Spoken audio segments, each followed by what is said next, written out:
Well, from basketball into becoming one of the leading models in the UK. Everything that could have kind of went wrong, and I was by myself in this new place, and I was like, I have to stick it out now and have to make it. So then I got tattooed on my shoulder, proving them wrong. And then the people I used to work with said like, Shaun, this is life now. And then I just literally, I needed that fire, that fuel for people to tell me like, nah, you can't do it. And then since that day, like I broke up with that girl, had no money, had to move into like the hood in Birmingham. I'd moved to Smethwick, Cape Hill, house full of like house share with just bare random guys. And I just got on it.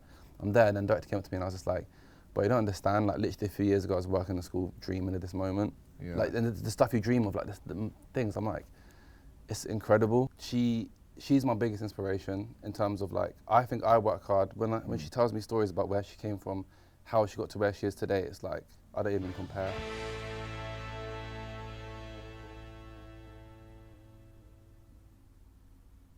So hello and welcome to the Lewis Nichols Show, and I'm really excited to bring on, well, my next guest, but we've done these interviews so many times, and what I wanted to do today is kind of forget the previous ones we've done because so much has happened, which you'll agree. So I'm going to say hello to Shaun Pelayo, good friend of mine. Thank you so much for coming back on the show. Thank you for having me, man. And I just want to say, first and foremost, before you say really nice things about me, so I feel like you're about to, congratulations on all your success, man, because from when I first known you way back when till now, like the production side of things, everything just got bigger and bigger and bigger. So it's just so sick to see and witness that as well. No, this is the thing. We obviously grew up in the same very small town of Penzance in Cornwall, and I knew you from basketball. Yeah. I didn't play it, but I mean, I knew that you played basketball and stuff, and now you're one of the leading models in the whole of the UK. You're doing lots of TV, and we've got lots to go through, but I do want to start at the beginning, really, which is kind of your childhood and growing up. So did you grow up in the UK? Because I know your family are from the Philippines. So Yeah. Did you grow up in the Philippines? Or So I was born in England, and it was a very unique childhood because we spent like 10 to 11 months of the year in England and the remaining time in the Philippines. And the juxtaposition of like growing up. So in England, obviously, you know, the block of flats next to Tesco's. Yeah. That's why I grew up, like poor, mummy an immigrant, daddy on benefits, my older brother, like whatever he did. And then we'd be poor like in England, but then for the 1 month, 2 months in the Philippines, it'd be the opposite end where like the pound goes a lot further. So I experienced like living like a nice life out there. Yeah. So it was really unique. It's like gave me a unique perspective on life. And anyone that follows you on social media will know family is so important to you, especially your relationship with your mum is just the most adorable thing. So what does family mean to you? Because you have the closest relationship, especially with your mum. Yeah, do you know what? It's mainly like, obviously me and my dad and my brother are cool and stuff, but me and my mum have a really close, I'm a proper mummy's boy. And like, she's my biggest inspiration in terms of like, I think I work hard. When she tells me stories about where she came from, how she got to where she is today, it's like, I don't even compare. So the reason I'm so hard on myself and I set such high expectations is the ultimate goal is to retire my mum, and that's like my reason why is more than others. That's why I feel like I excel quicker. And I mentioned obviously then about basketball. That's how I remembered you, because I know that you were so active. So was there a time where you were nearly professional, or like what happened with that? So like with basketball, like, I used it as a vehicle to get me to like the big city, to do everything like that, and it was my whole entire life, it was my whole identity. It was like a big fish in a small pond situation. So back in Cornwall, obviously the county, men's Division 4, Truro, made history of our team and stuff. Finished college and I was like, #1 university in the country was Worcester at the time. They won Bucks 8 years back to back. Applied there, went there with my best friend at the time, Jamie. Then he dropped out on the first day. Loads of stuff happened. I just like literally on the first day, everything that could have kind of went wrong. I was by myself in this new place, and I was like, I have to stick it out now and have to make it. So then I got tattooed on my shoulder, proving them wrong. That was my first tattoo, and I just from that day I set out to prove everyone wrong. And then like my ultimate goal in basketball was to play for Plymouth Raiders, because I used to watch them growing up, you know, school trips and stuff.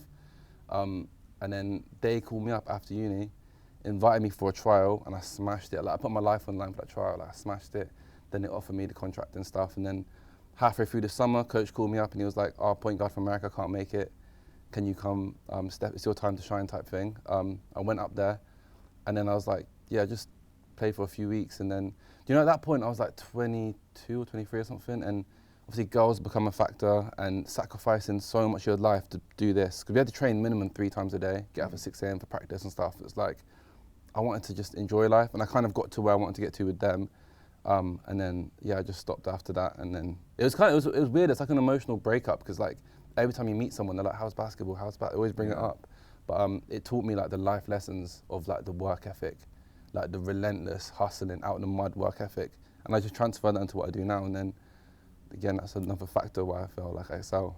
Well, I was going to ask you, do you have any regrets by not going further with that? Yeah, Because yeah. what you're doing now is incredible. So from my point of view, looking at what you do, I can imagine, well, I can imagine I would have regrets, but do you? Because it was such a big opportunity, and Yeah. there was really a kind of a career waiting for you with Massively, basketball. especially in the Philippines as well. Like I could have went back there and Yeah. really took it further, but I don't like to regret things, but it taught me to not regret things, if you know what I mean. 'Cause Yeah. that's the one thing that it was I went home on a Saturday back to my mum's house in Cornwall, and then on the Sunday was our first like game of the thing, and then I was staying on coach's sofa for like a couple of weeks. I was like, making no income. They was going to put me on a scholarship studying business, something I wasn't interested in, just so I can play there for a year before they put me on the contract thing for the money, and then yeah, I just lost I just didn't like have that in me. I kind of fell in love with the gym as well, and I had this silly like young boy's mindset of like every time I did basketball and did cardio, I was losing weight and I was trying to eat X. It was like a stupid thing,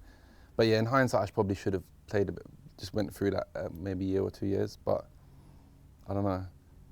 It'll always be there for you, though. That's the thing. I've seen that you go back now. And It's my therapy. Yeah. Yeah, and I'm still like, I'm not gonna lie, I can still ball out. Like I can still turn up Yeah. to any court and like give people work. And I played there's like Filipino leagues in every city in the UK, which I wasn't even aware of. And then when I went to Worcester, I started getting invited to them. And I recently played in one, and one of my teammates was professional in the Philippines, and like I outscored him, out rebounded him, out assisted him and stuff. And he said like if I went out there and trialed and stuff, I'll be able to. But that's not really my path right now. But I'm going out there in a few months, so we'll see. Well, from basketball into becoming one of the leading models in the UK. So where did that transition come from? Where did you first even get into modelling? So I went from basketball to teaching first. So I taught the kids with behaviour issues. I did that for a few years. And then, do you know what it was? It was like, basically I had a very normal life. Like I moved to Birmingham with my girlfriend at the time for 4 years. And I used to just go to work, go gym, go home. I did it for one semester and I was like, what, this ain't my life. We had like an apartment, I had a car, like normal stuff. And I was like, I always feel like when I look in the mirror, I've seen a superstar. And like, even back then I was the only one that seen it. And every room I went into, I was like, always quite a big personality. So I was like, I want to do more. And then we used to watch, back then X on the Beach was the show that was popping. So me and my ex used to watch that. And there's like specific people on that show that kind of resembled how I look and how I speak. And I was like, what, no way. Like we can do this. Like that's mad. I didn't know that I was like my people can do this type of thing. So then I decided that I want to do it. But at the time I got offered a job to get my qualified teaching status, which would have put me in a good salary. Had a classroom full of 3 boys. Normally you have to do it with like whole class. They really want me to do it. And I went back home, sat down with the head teacher and I turned it down. And I was like, I'm gonna pursue like modeling and like influencer stuff, social media stuff. And then I remember like I told him, he understood. Then I told my mentor, like the guy that I looked up to my whole life. I got him tattooed on me and everything. Like this is the guy that taught me how to get girls, taught me how to play basketball, gave me his like old trainers and stuff. I told him and he laughed in my face. Like, and then I went back home to Birmingham, told my girlfriend, she told me to be realistic. And then the people I used to work with said like, Shaun, this is life now.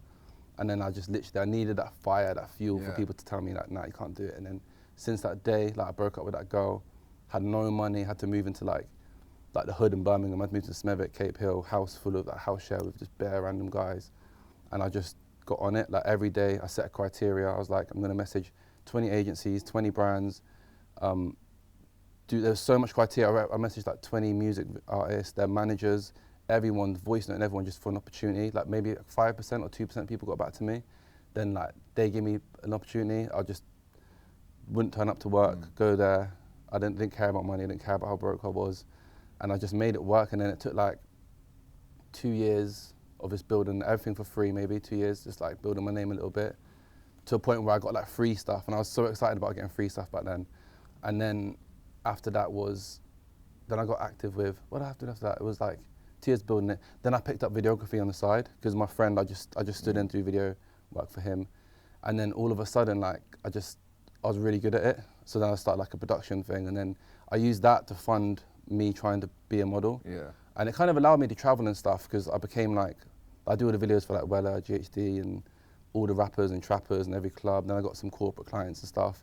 And it kind of like helped me, because you can do like 1 day filming and it was like kind of sufficient funds for the week to like pursue modeling and try and get with the agency and try and do this. And then after that first lockdown, I got booked for a campaign in Amsterdam, and I came back from that, and this other brand, actually they called me Inspired, they're amazing people. Yeah.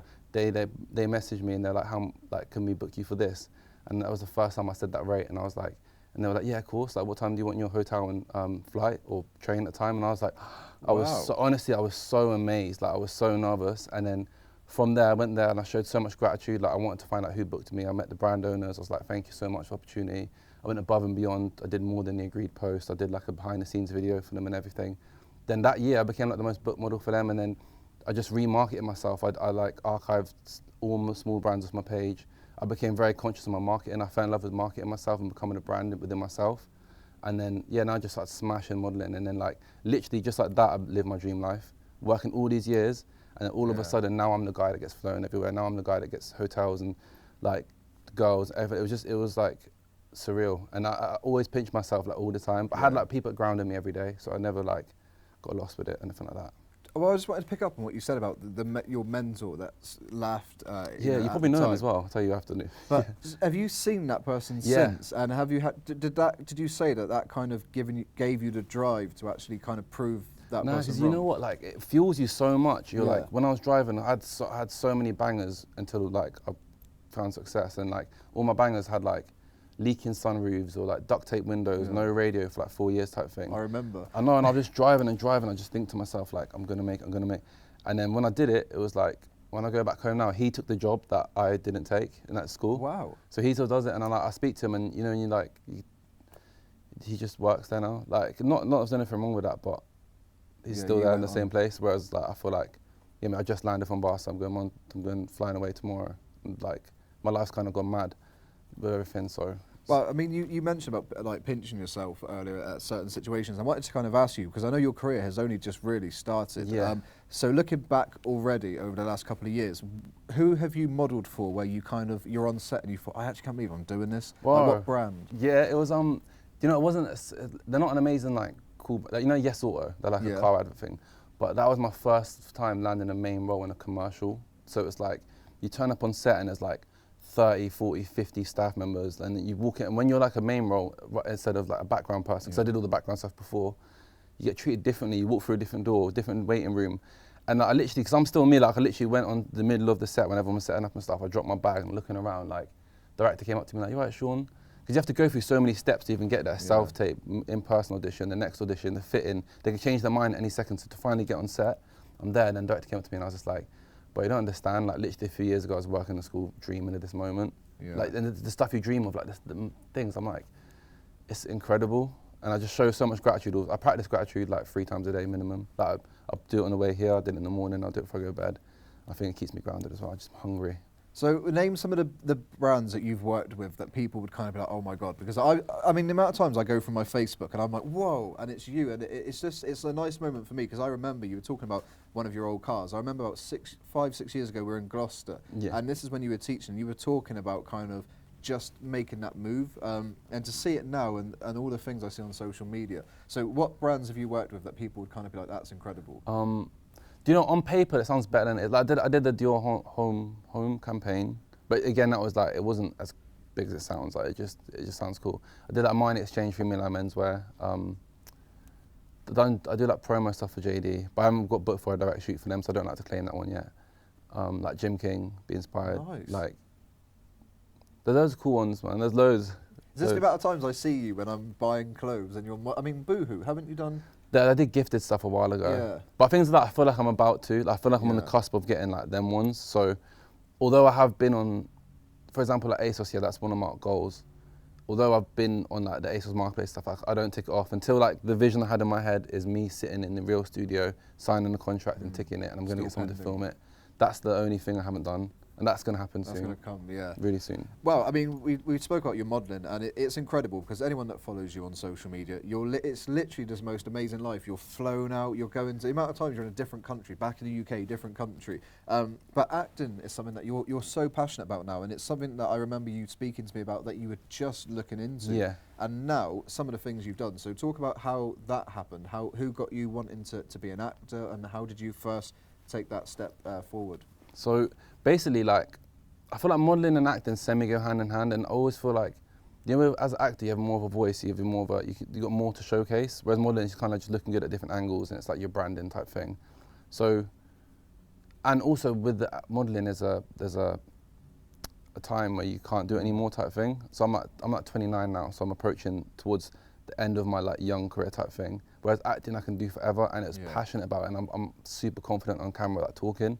So it kind of made sense. So then I just got hungry for it, and then even how I got my agents, I had my agents before I was even on Spotlight, which is like, like the people that go to theatre school, they do this and that just to get an agent, whereas because of my passion and my hunger and stuff, like I literally just go in every actor that I think is doing amazing or portrays was amazing, I'll find the email of the agent and I'll find the contact number, anything, I'll just hound them until they give me the chance to meet me. As soon as they meet me in person, they can see my hunger and my passion. My agent I've got now, yeah, she's called Celia, she's amazing, from North Arts Management, hold tight you.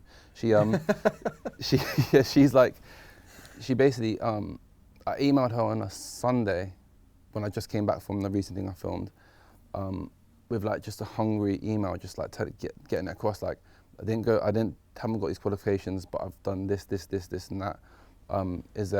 Would you be interested in them, blah, blah, blah. And she literally replied saying like, I don't usually reply to emails on this dates, but your hunger jumped off the page. Like, are you available to come in? I was like, yeah, I'll come in right now. Like, I'll come in tomorrow morning. Literally, I came in the next morning, like all the way to London, and then just sat down. She's like, well, tell me like your life story. And then within like 5 minutes of me telling my life story, she was like, yeah, I can see. And then she got me an audition straight away, like a Spotlight audition. I got down to the final 2 people.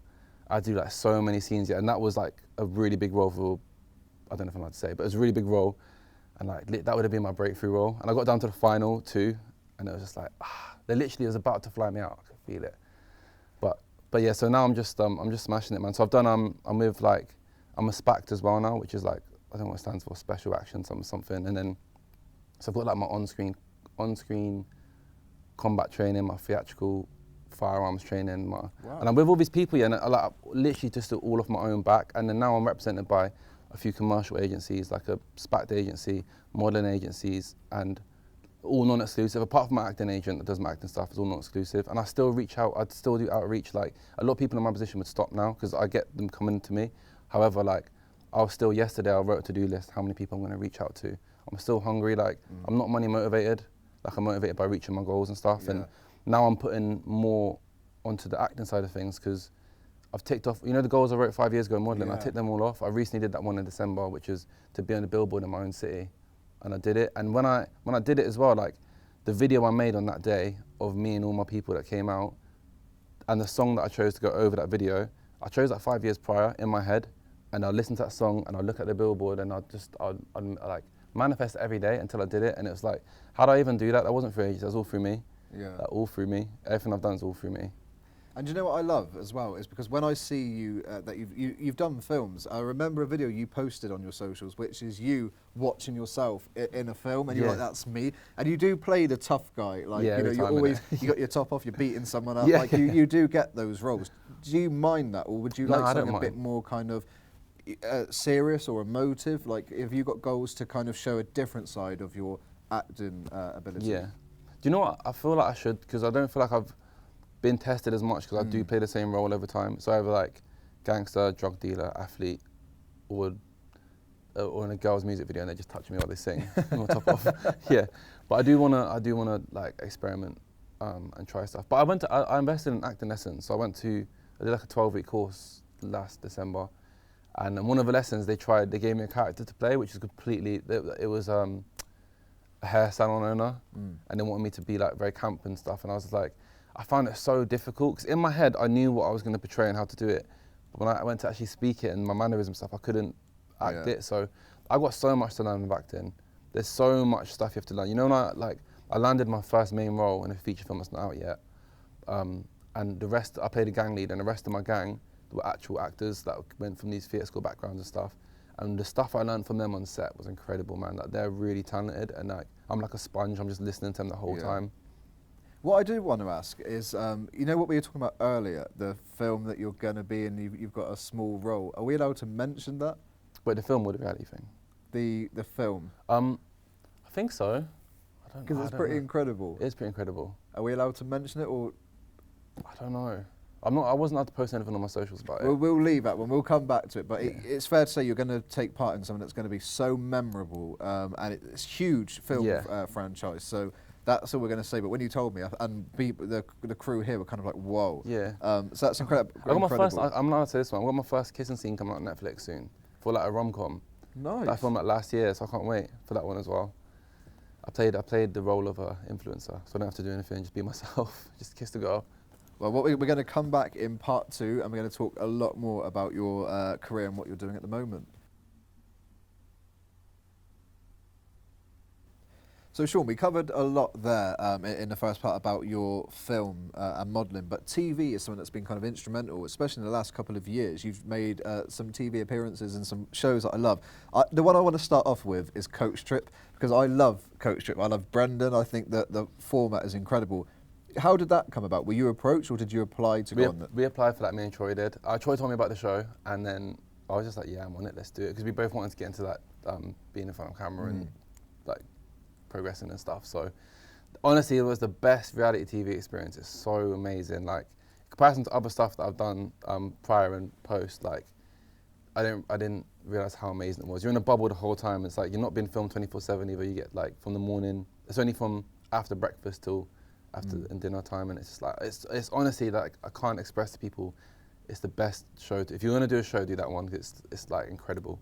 I mean, I've watched the show from day one, and when you and Troy were on the show, I felt like you took it to a different level. It kind of, you made it modern, because the show, that you always had kind of the same couples, but you were the first young, kind of cool, trendy people that were on the show, and it brought a different audience. And I remember looking at Twitter, people were kind of like, whoa. And it just brought the show almost into like an MTV vibe, which was incredible. Did you know that was going to happen when you were on there? Because you did stand out, both of you, when on the show. Yeah. No, I didn't know. I didn't think that was going to happen. I didn't know anything about it, to be honest. Like, I just thought I'm going away with my friend and having a TV experience. Everything's paid for. I was just gassed that we got to fly away and just do stuff like that. And then I happened to get with a girl on the show as well, and it just like I didn't know what it was going to be like. I had no expectations. And what's Brendon like? Because he seems hilarious when you watch him on the screen. Yeah. Like, is he that funny in real life? On and off camera, Brendon's the most nicest, humblest, most beautiful little human ever. And he cried when we left. Yeah, I know. Yeah. Yeah, just want to throw that one out there. Don't see him crying when anyone else left. And then, was it Make or Break, the show that you were on? Yeah, so we literally came off of that one. So obviously I got with the girl on the show, and we came off straight away. Some other producers were like, oh my God, you two still together? Like, would you be interested in doing this other thing? So we did that literally like probably 9 months after or something. We flew out to Panama for 5 weeks. And that one, like, that wasn't a nice experience. That wasn't nice at all. In what way? Why wasn't it? It's a lot of, it's not fun. Do you know what I mean? You're physically empowered. That taught me so many life lessons, like paradise isn't a physical place, it's a mindset. Because I feel like we was on a private beach, like the rooms had like glass floors to see like fishes underneath and shit. Like, it was beautiful, but I wasn't happy at all. And it's a lot of pressure from, like, if I didn't have such a strong mindset and stuff, I could have easily been manipulated. And I feel like other people would get manipulated, and like just causing unnecessary drama and stuff. But luckily I found my role within the group, and I was like the only one that was kind of drama free. Yeah. But yeah, it wasn't a fun experience. And then it didn't even air properly either. And they like kind of kept us in the dark for a year with not being able to do any other TV experiences, but waiting for this thing to air. They didn't tell us anything that was happening. It was just really bad communication afterwards and stuff. And that's been a massive talking point, especially with shows like Love Island. It's kind of the after support that people get when they're on those shows. From your experience, did you get after support? Was there that care? What are your thoughts on that? Because it's a big talking point. Yeah, do you know what? The one I've recently filmed, we haven't spoke about it, the one I've recently filmed, it's amazing. Like, afterwards, they make sure that obviously you do like your therapy sessions before, afterwards. You have access at any point, at any time, for someone to speak to. And I think everything that I've done, they've always made sure. They've always had like a psych person ready for you and everything like that. But you can see how, I feel like if you was younger and doing it and you didn't have a strong mind, you could very easily be manipulated to doing stuff and carrying yourself in ways that you wouldn't normally. So what other shows have you done? Because obviously we spoke about Coach Trip, just because I loved, when I was watching you on that, it was just such a weird thing, because I've watched it from day one. And I know the Make or Break, it was the edit. I know from speaking to you before, you weren't amazed by that show. It's not one you'd maybe talk about in great depth, but other shows that you've done. That Your Face on Mine with Jimmy Carr. Oh yeah. That was funny. That's what I get quite a lot of recognition for. Like, so when the clips on YouTube were viral and stuff, Yeah. and then people repost them on TikTok and all that stuff. But again, like, I knew what I was getting myself in for. Like, if you see him with Jimmy Carr, he's like gonna rip you. At the time, Yeah. I was a very easy target. I had like blonde braids hanging down, skinny jeans on, like tattoos, like not a real job and all this Yeah. stuff. So I knew what I was getting myself in for. It was alright. It was funny. I know we're not allowed to talk about it, but all we're going to say, and I think by the time this airs, people will definitely know who you are, because you're about to take part in a huge TV show. It's going to be aired in a massive country as well. I think it's America. It's on a big network in America and a big network in England. But we can't say anything else, but we'll definitely catch up after and talk about that. But yeah, TV's really going for you at the moment, isn't it? Yeah, I think, because I didn't do it for a few years. Like, after Your Face on Mine, there was a couple of years where I didn't do anything. It was a very conscious decision, because I felt like, I don't know, I got my back. It feels weird, because if anyone ever looked in at me from an outside point of view, you'd think that my look was kind of completed or whatever. But I always was conscious about like little things in my physique. My back tattoos wasn't finished. There's little gaps in my tattoos. So then it was in like October, whatever, like literally like recently, where all of my look kind of came together, and I finished off getting little gaps completed. And literally I was like, I'm ready to do TV now. As soon as I put it out there, I just got started hit by like loads of producers started hitting me up like, do you want to do this show, do you want to do that show? But I was like, I didn't want to be getting with a girl on TV, like a certain demographic, whatever. But then this one got offered to me, and it was just like, yeah, amazing. I want to do it.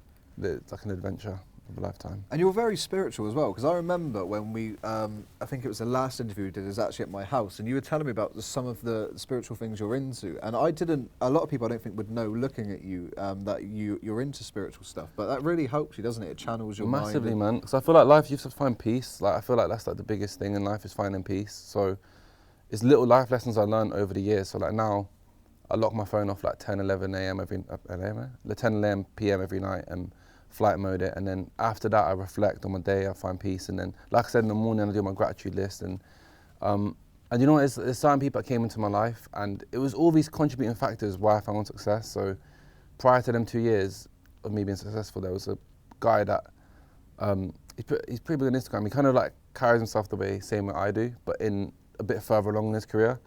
And I met him, and then he's the one that really like rubbed off on me when it comes to like finding that side of things. And then I had a girlfriend at the time.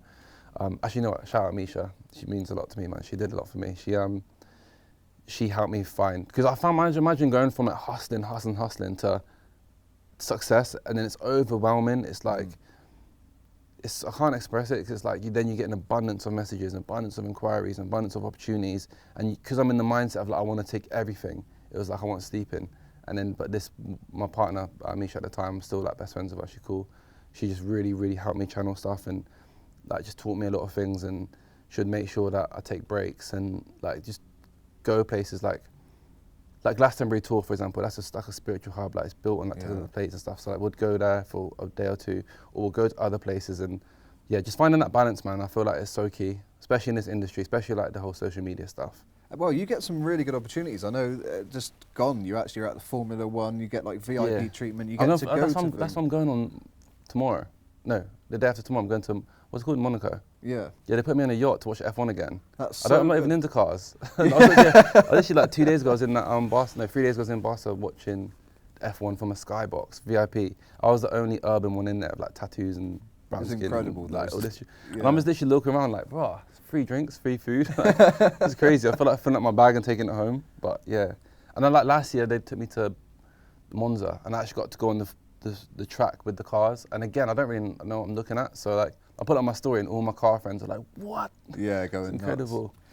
You mentioned obviously social media. Now that's huge for you, it really is. I mean, I remember when you first set up TikTok and you were just starting out, but I mean now, I said to you earlier, your page, including the things that you've been tagged in, has over 318 million views. Crazy, You've got over 3 million likes, way over 300,000 followers. How does that happen? Like, how have you got to that level? Because I know you do really well with that now. It's not even long, you know. It was the second lockdown. I moved in with my friend Jamie, and we looked the same as well. And he's the one that was like, "Bro, we need to jump on TikTok. Like, my friends are like monetizing. Let's do it." And then we moved in together, and like obviously the whole world was shut down, so it was like, let's just hammer TikToks. We started hammering it and then just figuring it out. We didn't really have a blueprint of what was following. We were just literally just trial and error, trial and error, trial and error. And then we just, we started growing on there. So I remember the first time I hit 10K followers, I was amazed. And then I had that bug, because when Instagram first came out, the algorithm wasn't like it was now, so you could grow on it fast. And that you get that bug again. And then because like, with Instagram, it's like a business for me, so like it's only professional content that I post, and I'm very conscious of everything that I post. Whereas TikTok, it's just like quantity of quality almost. You just throw stuff out there. You find your niches, you find your things, and you get rewarded for it, and you can monetize from views and likes, as well as like brand deals. And I probably get the most recognition from TikTok than I do anything else. Yeah, well, you get lots of likes on them as well. Yeah, and my it's very, I'm blessed. My demographic is like 80% female, something, 18 to 35. So just I act up to my audience. And they're very funny as well. Like, people need to check it out. It's just it's good because obviously on Instagram, I mean, you got over 35,000 followers on there, but it's very professional. Yeah. But the thing with TikTok, people really get to see your personality, like the fun side, the banter that you have. So it's kind of like two very separate platforms for you. One's you and your personality. The other one's very business and professional. And then I got the website to link it all. So it's just like, and we were talking earlier about your own jewellery collaboration that you've got on now. Tell us about that, because I didn't know about that till we were literally in a coffee shop before this interview. Yeah, like this recently again. So basically, when I had that, not the most recent shoot I had abroad, the one a few weeks ago. Like, because I shoot for a lot of jewellery companies, they give you the jewellery afterwards to keep, like, to go home. So like in my room, I've got like a really cool jewellery cabinet. So I don't really know like how they all fit and stuff. And I literally just, before I flew away for that shoot, I picked one off and I put it on, and it fit tight around my neck like this with a pendant. And I was like, wow, this looks sick, especially with the top off.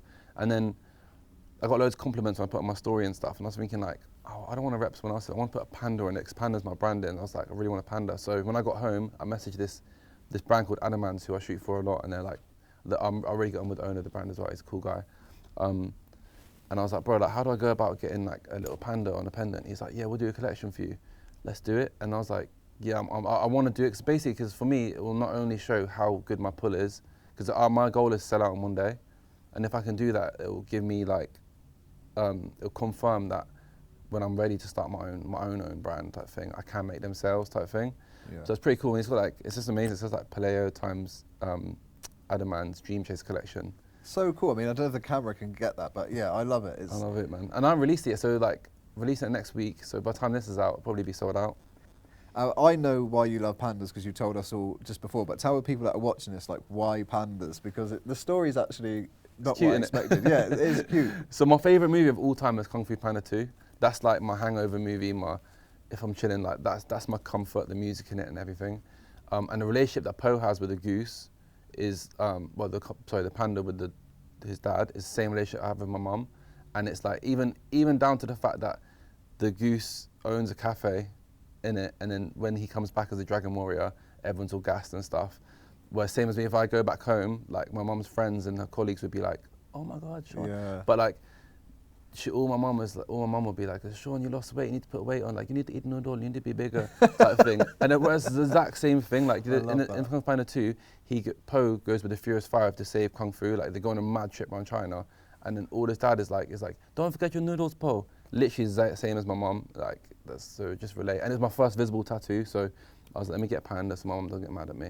I told her the story, she was happy with it, and then yeah, now like Panda just became my thing. I love it, honestly. I think the story is incredible. Not what I expected either. But we've spoke a lot, obviously, about the jewellery range and your upcoming projects. Is there anything else that you want to tell us about that's coming up that obviously I won't know about yet? I think the next stage of my career now is like as of August or September, I think, I'm not sure, is when I'm going to take it to the Philippines now. And then there's a whole market out there for me. I've got a very strategic structure of how I'm going to market myself and tap into the Filipino audience and try and become like someone out there, do you know what I mean? And then other than that, then it's America as well, Philippines, and then... Crack America. Yeah. Do you know what I love? Because I've done, I think, over 1,000 interviews now, and I speak to so many people that go on a reality show or, like X Factor, and they kind of, it's given to them. There's not much graft behind them, and you do an interview, it's over in 10 minutes because they've literally gone on the platform, worldwide recognition, famous. But with you, the graft and the years that you've put in, I mean, we've done 3 or 4 interviews, and each time, I mean, the notes get bigger and bigger and bigger. And I think that really says something, because I remember our first interview, we had 2 of these, and now we're just, it's loaded because of how much you've done. And I think it's testament to you and your hard work, your passion, because you are motivated by success. Like you said, it's not about money for you, it is about just ticking off, achieving those goals. And I can't wait for our next interview, like, because I mean, if this is how many we've got already, I feel like it's going to be so much more. So thank you for coming back on the show. No, thank you so much, man. And yeah, good luck with everything. Thank you so much, man. Thank Appreciate you. you. I'm gassed.